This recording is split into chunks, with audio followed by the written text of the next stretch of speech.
Ayun, mga ka-brotep, isang magandang gabi po sa inyo. Ngayon po is kapistahan ni St. Jude Thaddeus, no?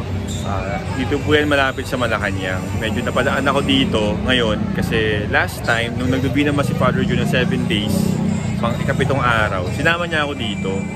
Yun yung first time ko na nakapunta dito sa St.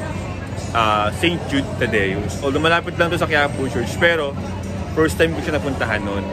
Pero ngayon, yung fiesta niya mismo ngayon, which is October 28, sinubukan kong bisitahin at pumunta dito. Hindi ko naabutan yung misa, pero halos patapos na rin. Pero, sinig ko yung adoration, sinig ko yung kandila, tapos yung sa loob din. Nakakatuwa kasi itong parokyang ito, itong parish na ito, is karamihan dito ang nagsisimba is mga estudyante, mga student, mga mag-take ng board o nagre-review, dito lahat sila, no? Nakakatawa kasi kahit yung mga lay minister nakita ko, mga kabataan, mga bata pa, mga young adult siguro. At dito halos lahat youth po ang nagpupunta. Kaya masaya sa pakiramdam. Tapos St. Jude Thaddeus kasi is saint ng mga hopeless na daw, yung mga hopeless cases sa kanya lumalapit. So, ayan. So ako, kung nasa Quiapo kayo, malapit lang to dito sa Quiapo, sa Malacanang, no? Malapit lang po siya sa San Beda o sa bandang Nagtahan Bridge yung papunta doon, no? Papasok lang yun doon. So, nakahanap ako ng isang lugar kung saan tahimik at baka dito ako magalas magpunta siguro at makakapagdasal sa kanilang adoration at sa kanilang simbahan. So, sige po, check natin yung loob. Although, ito po yung mga pinuntahan ko kanina. Tapos na po yung mass. Kaya kanina, nasubukan kong makalapit at makapasok sa loob ng simbahan. See you!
Hello, good afternoon po mga kabrotep.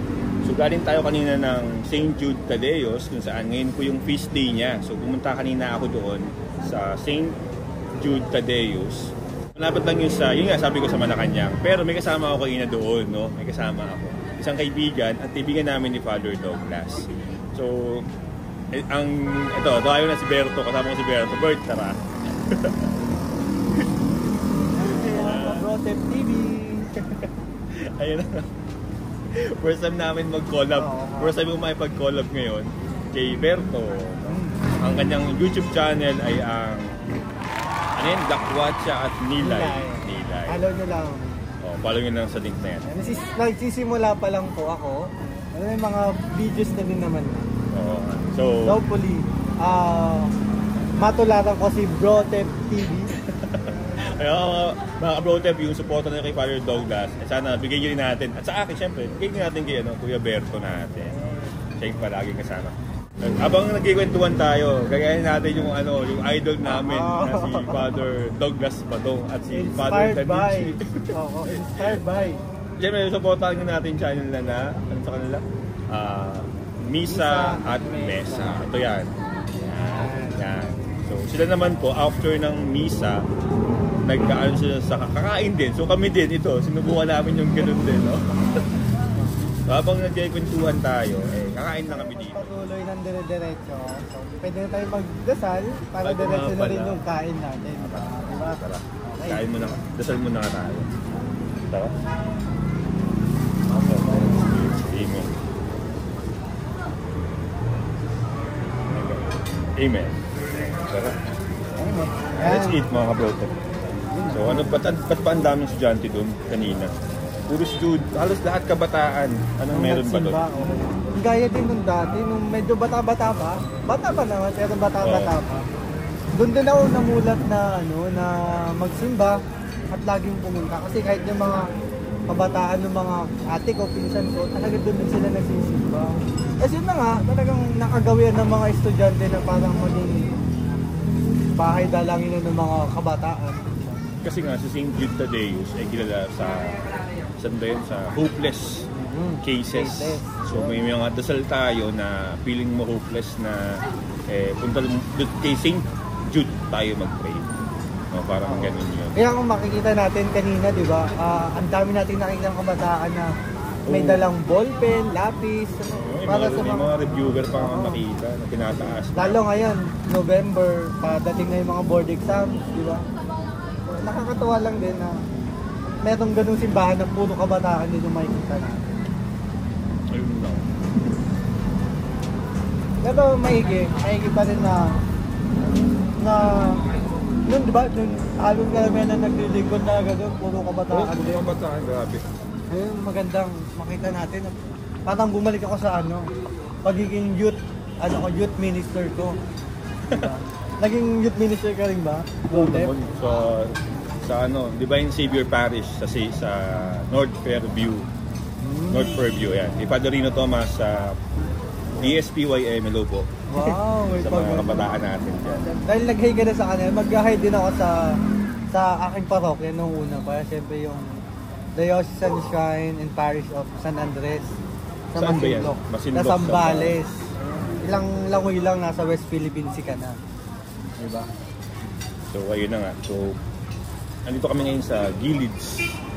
Sampalok. Anong area? Sampalok yata. Sampalok. Bulol fight muna. Tinay lang namin. At hindi talaga kami ganito kalakas kumain. Shout out pala kay Father Douglas. Ayun. At kay Father Danichi. Na kumakain din yun. Kumakain din ngayon. So ganito yung tema nila, yung mesa at misa.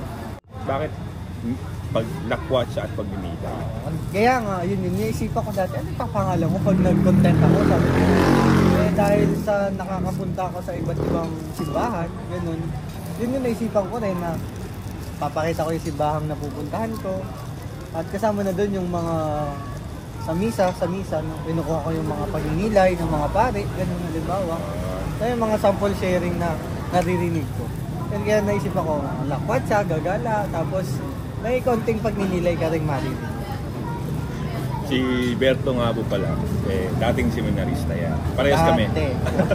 Parehas pala kami dating seminarista. At naging kaibigan namin si Father Douglas. Yun. Si Father Douglas talaga ang may dahilan ba't ako napunta sa vlogging.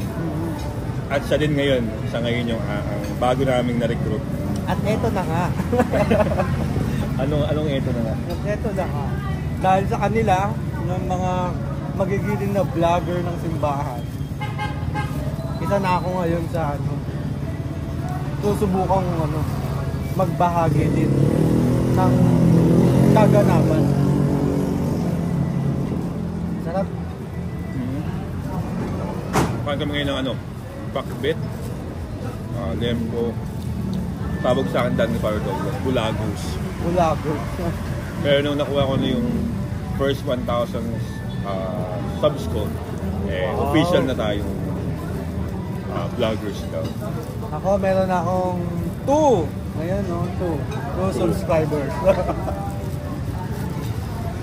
Pero may page ka din, di ba? Facebook page. Pareho lang. May pangalan sa Facebook. Ito yan. WhatsApp nila. WhatsApp. So yun na nga, yun yung kwentuhan, yun yung pagpunta namin sa isang parokya. So abangan po natin yung, siyempre, collab na ba ito? Baik na simula, no? Ito ba yung simula? Oo, na may pupunta kaming simbahan. Tapos maghahanap kami ng makakainan na malapit. Actually, malayo to sa St. Jude. Kataon lang yung dapat namin pupuntahan na pangkingan. Yung nakagaling sarado. Kaya napadpad kami dito sa area ng Sampalo, na Budulfay. Ayun na nga.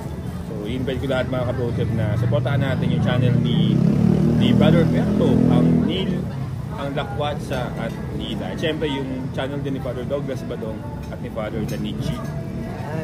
At ang Solidad. Syempre, Brotip TV. Syempre, Brotip TV. Oo nga. Sige po. So, kain na muna kami. Kain tayo, Salamat kain. sa suporta. Okay po.